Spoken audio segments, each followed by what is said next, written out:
छत्रपती संभाजीनगर विमानतळाला वादळाचा मोठा फटका. छप्पर कोसळले, सुदैवाने जीवितहानी टळली. छत्रपती संभाजीनगर शहरात सोमवारी सायंकाळी आलेल्या जोरदार वादळी वाऱ्याने मोठे नुकसान घडवून आणले असून छत्रपती संभाजीनगर विमानतळ येथील आतमधील छताचा काही भाग कोसळल्याची धक्कादायक घटना समोर आलीय. या घटनेमुळे विमानतळ परिसरात एकच खळबळ उडाली.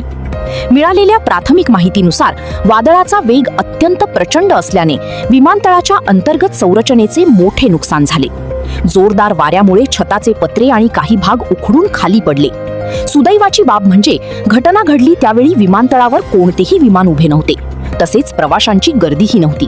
त्यामुळे मोठी जीवितहानी टळली. घटनेची माहिती मिळताच प्रशासन आणि विमानतळ अधिकाऱ्यांनी तात्काळ घटनास्थळी धाव घेतली.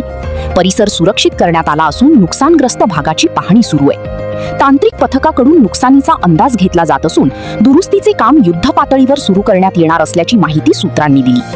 दरम्यान या घटनेमुळे विमानतळाच्या सुरक्षा व्यवस्थेबाबत प्रश्नचिन्ह उपस्थित होत असून वादळी वाऱ्यामुळे शहरातील अनेक भागांतही झाडे उन्मळून पडणे, वीज पुरवठा खंडित होणे आणि मालमत्तेचे नुकसान झाल्याच्या घटना समोर येत आहेत.